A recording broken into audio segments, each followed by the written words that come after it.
नमस्कार। आज हम डिस्कस करेंगे कंप्यूटर के इंपॉर्टेंट क्वेश्चन। आपको पता है कि HPRC के द्वारा जूनियर ऑफिस असिस्टेंट की पोस्टें निकाली गई हैं और बहुत सारी पोस्टें अप्रूव भी की गई हैं। तो जूनियर ऑफिस असिस्टेंट का एग्ज़ाम होगा एक बार और दूसरी बार फिर से पोस्टें आएंगी, 2 बार ये एग्ज़ाम होने वाला है।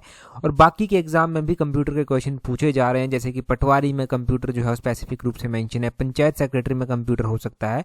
तो इसलिए जो है ये जो कंप्यूटर का सेक्शन है ये काफ़ी इंपॉर्टेंट बन जाता है। इस सीरीज़ में हम बेसिक टू एडवांस लेवल के कंप्यूटर के क्वेश्चन जो है वो डिस्कस करते हैं। तो अभी हम कंप्यूटर के जो है वो क्वेश्चन नंबर 1 से डिस्कशन को जो है वो स्टार्ट करते हैं। बोलते हैं यहाँ पर what is a thin plate or board containing electronic component called. तो बोलते हैं कि एक थिन प्लेट या फिर एक बोर्ड आप कह लीजिए जिसमें बोलते हैं कि इलेक्ट्रॉनिक कंपोनेंट होते हैं, उसको जो है वो क्या कहा जाता है। क्या उसको मदर बोर्ड बोलते हैं, सर्किट बोर्ड बोलते हैं, कंट्रोल बोर्ड बोलते हैं या फिर चिप बोर्ड जो है वो बोला जाता है। तो उस बोर्ड को जो है वो सर्किट बोर्ड जो है वो बोला जाता है। सर्किट बोर्ड ऑप्शन बी जो है वो इसका सही आंसर जो है वो हो जाएगा।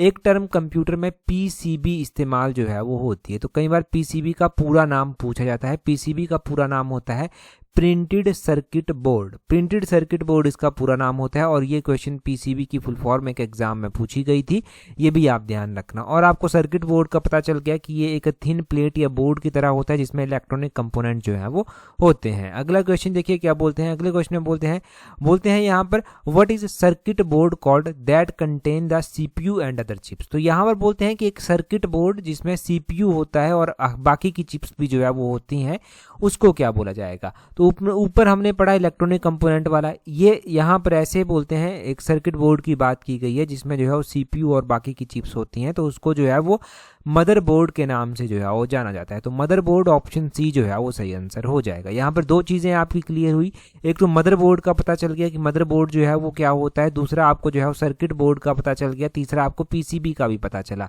और इनके बीच में मदरबोर्ड और सर्किट बोर्ड के बीच में आपको जो है वो अंतर भी पता जो है वो चल गया कि ये दोनों जो है वो अलग अलग चीज़ें जो है वो होती हैं। अगले क्वेश्चन में बोलते हैं which of the following is considered the first computer virus. तो बोलते हैं कि पहला कंप्यूटर वायरस जो था वो उसका नाम क्या था। यहाँ पर अलग अलग नाम जो है वो दिए गए हैं। तो फर्स्ट कंप्यूटर वायरस की अगर हम बात करें कि उसका नाम क्या था, तो उसका नाम क्रीपर उसका नाम था, ये आपने ध्यान रखना है। फर्स्ट कंप्यूटर वायरस क्रीपर के नाम से जाना जाता था। ऑप्शन बी इसका सही आंसर है। ये जो पहला कंप्यूटर वायरस था इसको 1971 में क्रिएट किया गया था। 1971 में इसको जो है वो बॉब थॉमस के द्वारा जो है वो क्रिएट किया गया था। किसके द्वारा? बॉब थॉमस के द्वारा इसको जो है वो क्रिएट किया गया था और बॉब थॉमस ने जो है वो इसको BBN टेक्नोलॉजी में जो है वो डेवलप या फिर क्रिएट जो था वो किया था। ये आप ध्यान रखेंगे यहाँ पर। तो पहला कंप्यूटर वायरस अगर आपसे पूछा जाए तो वो भी आपको पता होना चाहिए, क्योंकि ये क्वेश्चन भी एग्जाम में पूछा जा चुका है कि पहला कंप्यूटर वायरस जो था वो कौन सा था, क्या उसका नाम जो था वो था। अगला क्वेश्चन देखेंगे हमारे पास नेक्स्ट क्वेश्चन में क्या पूछा गया है। बोलते हैं यहाँ पर बोलते हैं which port connect special type of music instrument to the sound card. तो बोलते हैं कि विशेष प्रकार के संगीत उपकरण को साउंड कार्ड से कौन सा पोर्ट जो है वो जोड़ता है। तो बोलते हैं विच पोर्ट, कौन सा पोर्ट होता है। अब बोलते हैं कंप्यूटर में अलग अलग पोर्ट होते हैं, तो बोलते हैं कि कौन सा पोर्ट जो है वो बोलते हैं जो कनेक्ट करता है special type of musical instrument को साउंड कार्ड से, तो उसको MIDI जो है वो बोलते हैं। अब ये MIDI का पूरा नाम जो है वो क्या होता है वो भी आपको पता होना चाहिए। MIDI का पूरा नाम होता है म्यूजिकल इंस्ट्रूमेंट डिजिटल इंटरफेस, ये इसका पूरा नाम जो है वो होता है। ऐसे ही यहाँ पर जो है वो और भी अलग अलग नाम दिए गए हैं, जैसे कि USB यहाँ पर जो है वो नाम दिया गया है। तो USB का पूरा नाम क्या होता है? USB का पूरा नाम होता है यूनिवर्सल सीरियल बस, ये इसका पूरा नाम जो है वो होता है। यूनिवर्सल सीरियल बस इसका पूरा नाम होता है। एक यहाँ पर HDBI भी जो है वो दिया गया है, इसका क्या पूरा नाम होता है? HDBI की अगर हम बात करें तो HDMI सॉरी यहाँ पर दिया गया है। HDMI का अगर हम पूरा नाम देखते हैं कि कंप्यूटर की भाषा में इसको पूरा क्या बोलते हैं, तो हाई डेफिनेशन मल्टीमीडिया इंटरफेस जो है वो इसको बोलते हैं। क्या बोलते हैं इसको? हाई डेफिनेशन मल्टीमीडिया इंटरफेस जो है वो इसको बोलते हैं। ऐसे ही यहाँ पर जो है वो VGS भी जो है वो दिया गया है। VGS का पूरा नाम जो है वो क्या होता है कंप्यूटर की भाषा में? तो VGS का पूरा नाम आपने ध्यान रखना है, वीडियो ग्राफिक एरे बोलते हैं। ये VGA है, वीडियो ग्राफिक एरे, ध्यान रखना। वीडियोग्राफिक एरे जो है वो इसको बोलते हैं।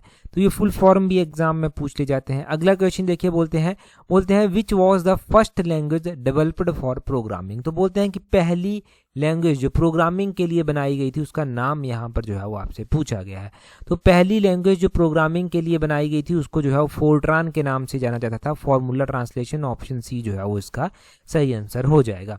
हम लैंग्वेजेस के बारे में लगभग हर एक पार्ट में ही डिस्कस करते आए हैं कि कंप्यूटर की जो अलग अलग लैंग्वेजेस होती हैं उनके ऊपर क्वेश्चन बनते हैं। तो ये लैंग्वेजेस वाला क्वेश्चन देखो पढ़ा तो आपने है ही, अब इसको बार बार रिवाइज करना या फिर रिवाइज करवाना हमारा जो है वो काम जो है वो हो जाता है। हम यहाँ पर फोर्ट्रान और बाकी लैंग्वेजेस की बात करते हैं। सबसे पहले फोर्ट्रान की बात करें तो 1957 के अराउंड जो है वो इसको डेवलप किया गया था।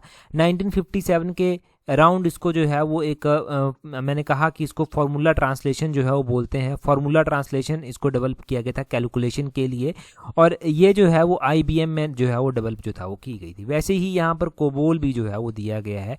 कोबोल को जो है वो कॉमन बिजनेस ओरिएंटेड लैंग्वेज जो है वो बोलते हैं। ये लगभग 1959 में जो था वो डेवलप की गई थी।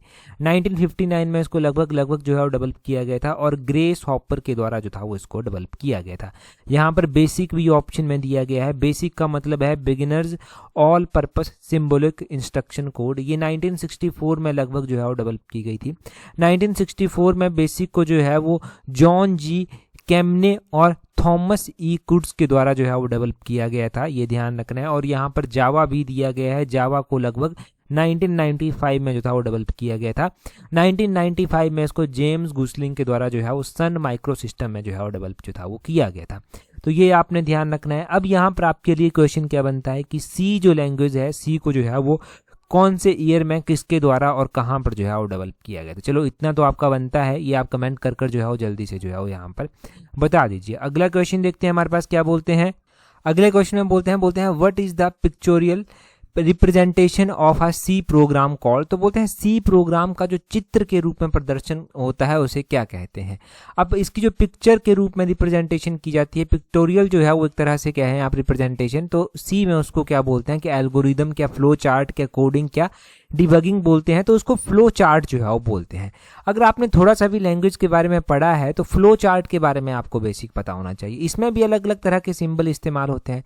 कुछ सिंबल ऐसे इस्तेमाल होंगे, कुछ सिंबल जो है वो ऐसे इस्तेमाल होंगे, कुछ ओवल शेप में होंगे, कुछ पैरेललोग्राम शेप में होंगे, कुछ टर्मिनल्स होंगे इस तरह से कनेक्ट करने वाले। इनका अलग अलग महत्व होता है। जैसे कि सी में आपको फ्लो चार्ट बनाना है, आपको कुछ भी स्टार्ट करना है तो इसी ओवल शेप से जो है वो स्टार्ट होगा। ठीक है, इसी ओवल शेप से जो है ये स्टार्ट होगा और एंड जो होगा वो इसी ओवल शेप पर जाकर जो है वो एंड भी ये जो है वो होगा। ये जो यहाँ पर आप पैरेललोग्राम टाइप में देख रहे हैं, इसमें आपने कुछ भी इनपुट देनी है, कुछ भी आउटपुट देनी है तो वो इसमें जो है वो दी जाती है। और भी बहुत सारे सिंबल होते हैं। मैं एक बेसिक फ्लो चार्ट आपको जो है वो बताता हूँ सी लैंग्वेज में कि किस तरह के फ्लो चार्ट जो है वो यहाँ पर बनते हैं।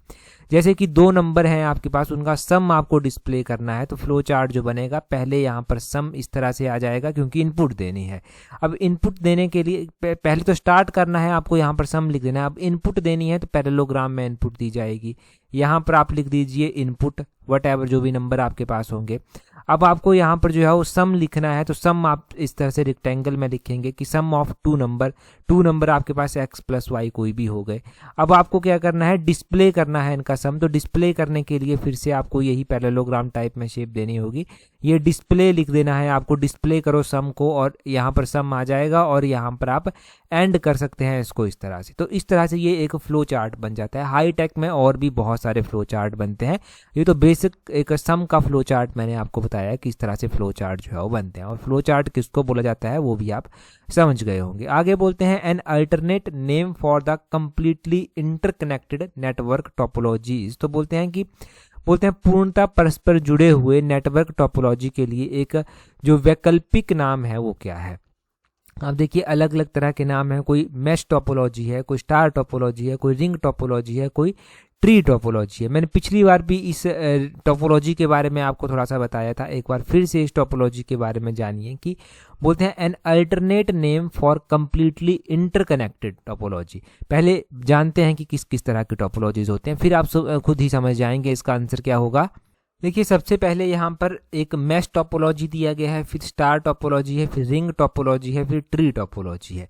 सबसे पहले समझिए ये मैश टोपोलॉजी कैसे होती है। इसमें जो नेटवर्क होते हैं, जैसे ये नेटवर्क है, ये नेटवर्क है, ये नेटवर्क है, ये भी एक नेटवर्क है, ये भी एक नेटवर्क है, ये इंटरकनेक्टेड होंगे, ये इसके साथ, ये इसके साथ, ये इसके साथ, ये इसके साथ, ये ऐसे ऐसे ऐसे ऐसे कर कर जो है वो ये एक दूसरे के साथ जो है वो जुड़े होंगे। ठीक है, ये हो गई आपकी मैश टोपोलॉजी। स्टार टोपोलॉजी आपकी जो है वो कैसी होगी, इसमें एक इस तरह से बीच में होगा नेटवर्क और उसके साथ इस तरह से सारे जो है वो बाकी के नेटवर्क जो है वो जुड़े होंगे। ये हो गया स्टार की तरह इसकी शेप होगी, बेसिकली आप ये बोल सकते हैं। रिंग टोपोलॉजी किस तरह की होगी, जो रिंग टोपोलॉजी होगी उसकी शेप भी रिंग की तरह ही होगी, ऐसे होगी रिंग, और यहाँ पर नेटवर्क जो है वो आपके होंगे, ये जुड़े होंगे एक दूसरे के साथ, जैसे ये हो गया, ये रिंग की तरह है। ट्री टोपोलॉजी किस तरह की टोपोलॉजी होगी, इसमें ट्री की शेप में जो है वो चीज़ें होंगी, जैसे कि ऐसे ऐसे, ठीक है, ये ऐसे होगी, ये ट्री की तरह जो है वो इसमें जो है वो शेप दी गई होगी। तो इसको ट्री टोपोलॉजी बोल देंगे क्योंकि इसमें ब्रांचेज हैं, इसमें अलग अलग है। तो यहाँ पर क्या बोला गया था कि यहाँ पर वो नेटवर्क टोपोलॉजी बतानी है जिसमें इंटरकनेक्टेड है, जिसमें इंटरकनेक्टेड नेटवर्क जो है वो है। तो इंटरकनेक्टेड देखिए कि यहाँ पर इंटरकनेक्टेड थे, ये इसके साथ ऐसे ऐसे ऐसे कर कर इंटरकनेक्टेड थे। ये जो मैश टोपोलॉजी है ना, मैश टोपोलॉजी, ये इंटरकनेक्टेड होती है। तो ऑप्शन ए इसका जो है वो सही आंसर हो जाएगा।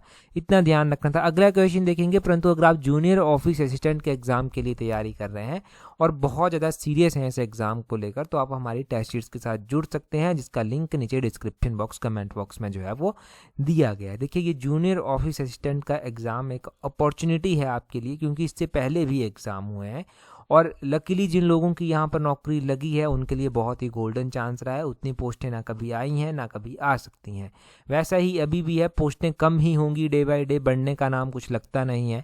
तो अगर आप तैयारी कर रहे हैं, हमारी टेस्ट शीट के साथ जुड़ना चाहते हैं, तो नीचे डिस्क्रिप्शन बॉक्स, कमेंट बॉक्स में टेस्ट शीट्स का लिंक दिया गया है, वहाँ से आप जुड़ सकते हैं।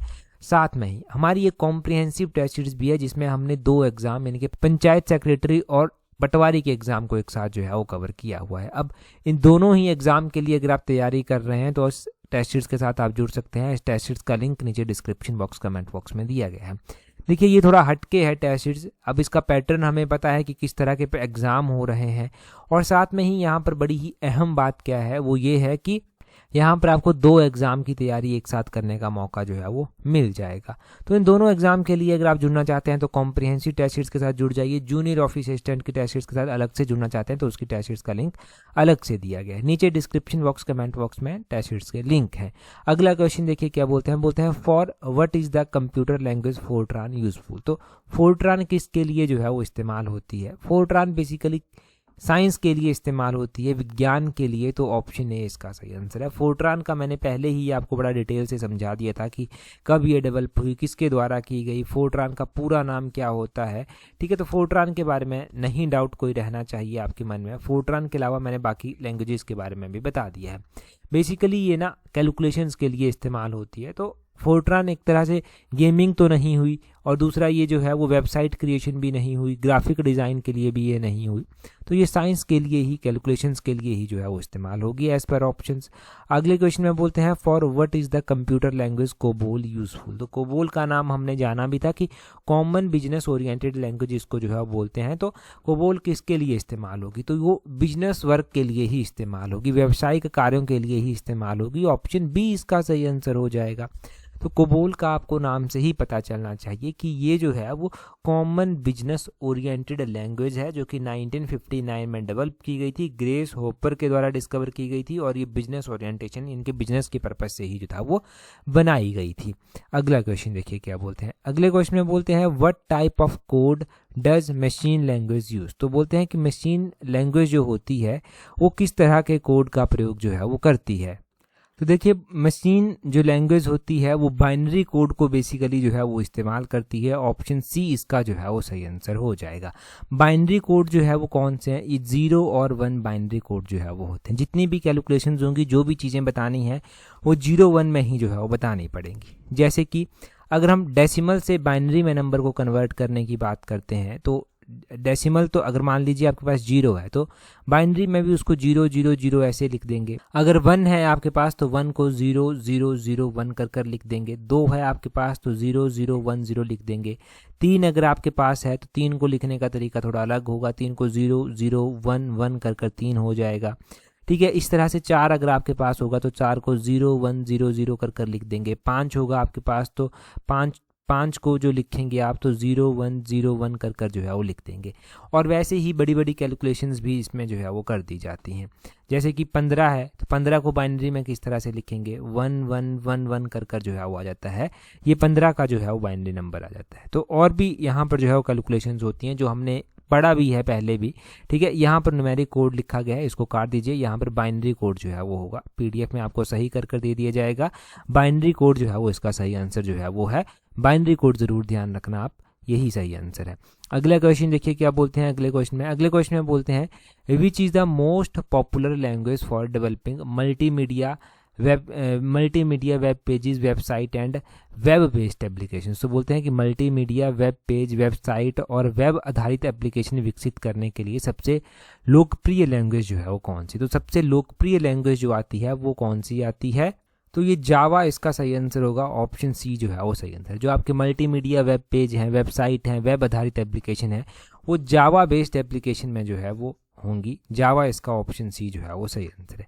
और आप यहाँ पर जो है वो क्या जानेंगे, यहाँ पर लैंग्वेजेस के बारे में तो हम पहले भी बात कर ही चुके हैं। जावा के बारे में थोड़ा सा मैंने बता दूं आपको कि 1995 में ये जेम्स गुस्लिंग के द्वारा सन माइक्रो सिस्टम में बनाई गई थी। ये इंटरनेट ओरिएंटेड प्रोग्रामिंग लैंग्वेज जो है वो आती है। काम इसका पता चल के आपको कि वेबसाइट बनानी है, आपको वेब आधारित कोई एप्लीकेशन बनानी है, उसमें जो है ये काम जो है वो आपकी आ जाती है। वैसे ही जो है वो यहाँ पर हमारे पास C++ भी ऑप्शन में दिया गया है, पाइथन ऑप्शन में दिया गया है, हमारे पास पास्कल ऑप्शन में जो है वो दिया गया है। अब पास्कल तो बेसिकली एक एजुकेशन बेस्ड वेबसाइट जो है वो एजुकेशन बेस्ड जो है वो सिस्टम आ जाता है, लैंग्वेज जो है वो आ जाती है। वैसे ही C++ की अगर हम बात करें तो ये जो है वो सिस्टम ऑब्जेक्ट प्रोग्रामिंग बेस्ड जो है वो आ जाती है। जो सिस्टम के ऊपर प्रोग्रामिंग की जाती है ये वो है। जैसे कि सी हमने पढ़ा था कि उसमें फ्लो चार्ट बनते हैं, C++ थोड़ा सा अपग्रेडेड वर्जन आ जाता है।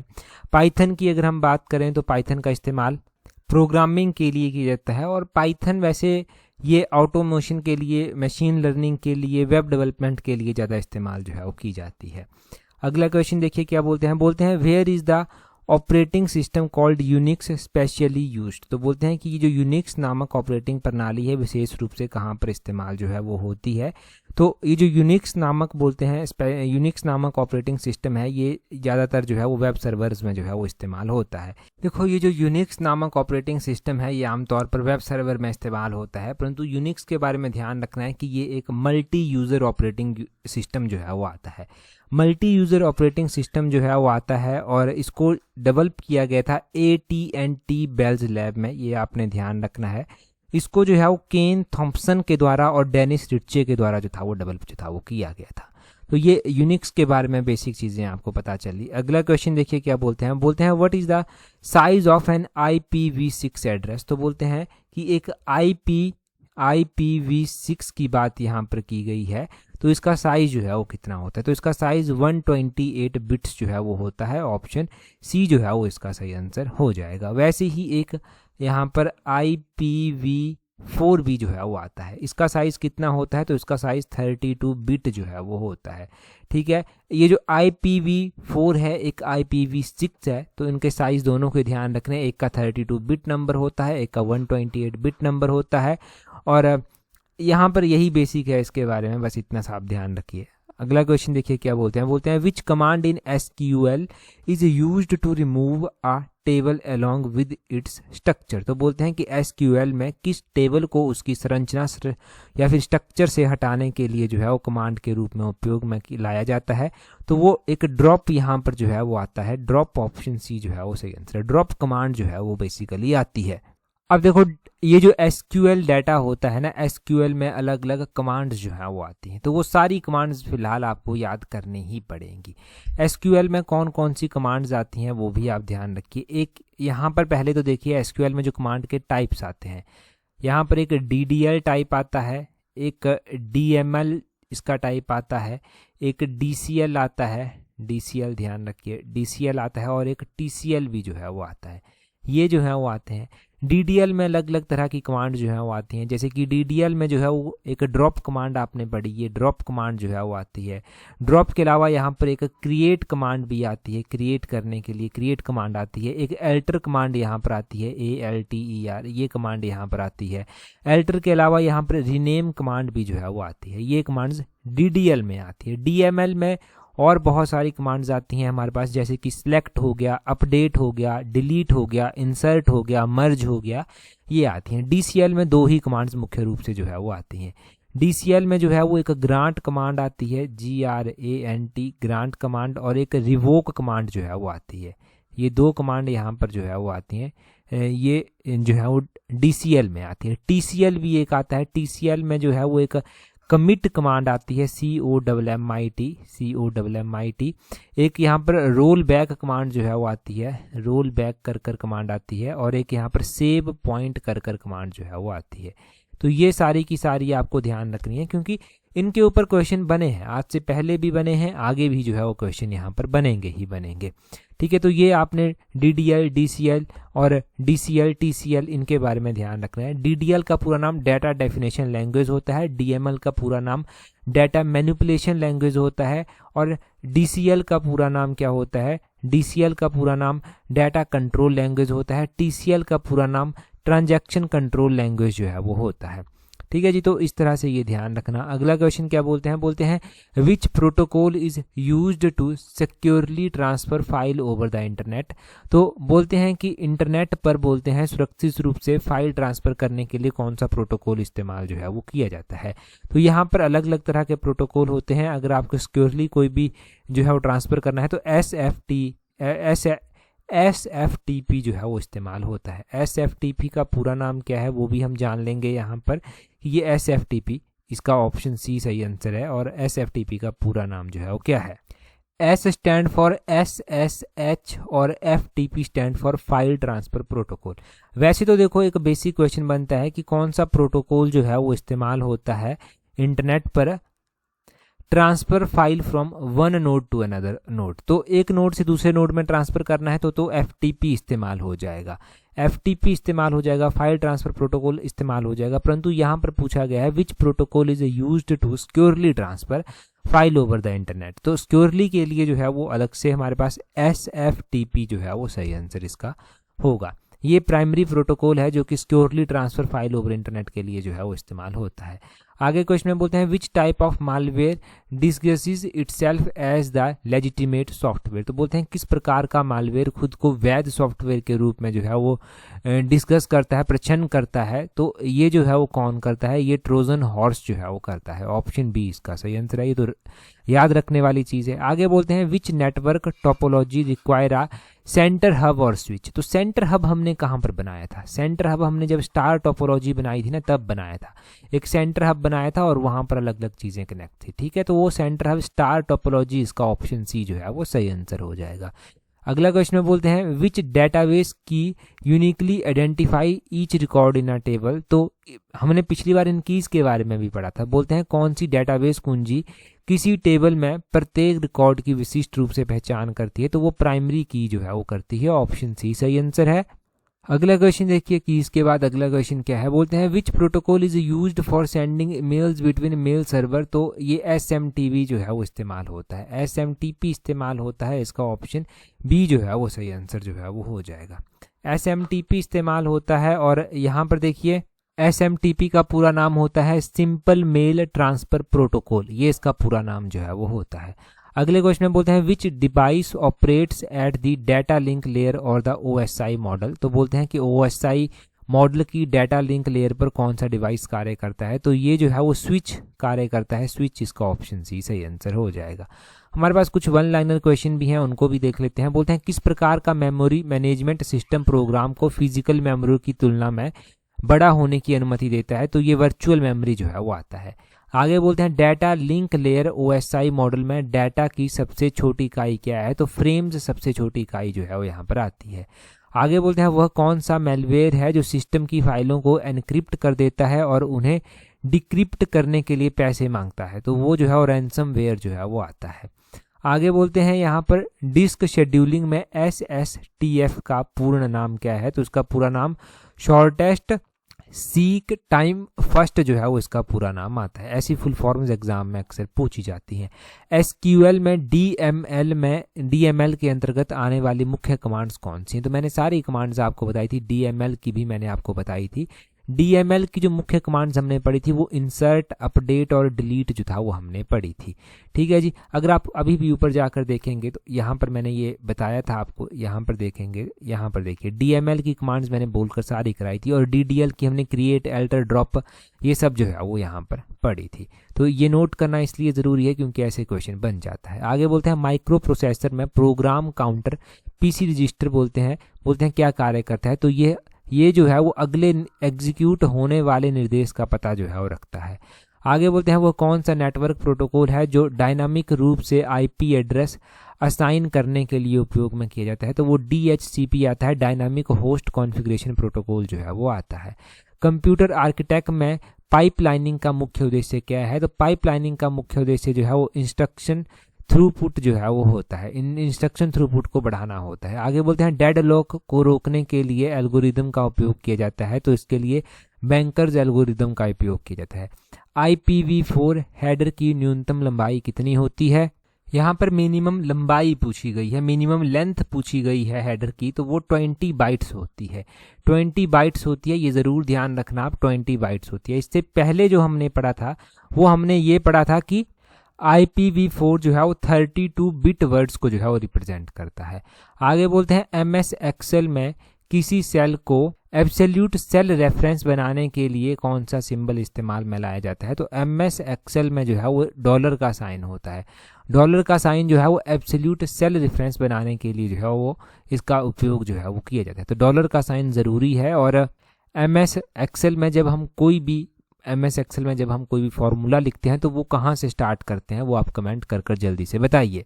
अगला क्वेश्चन देखिए, नेक्स्ट क्वेश्चन में क्या बोलते हैं which language was used to program first generation computer?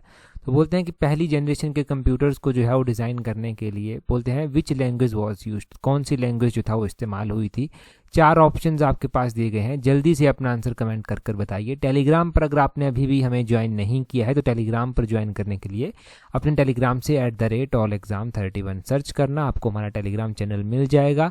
आज की इस वीडियो में इतना ही है। That's all for today. Thank you very much for watching and listening it very patience.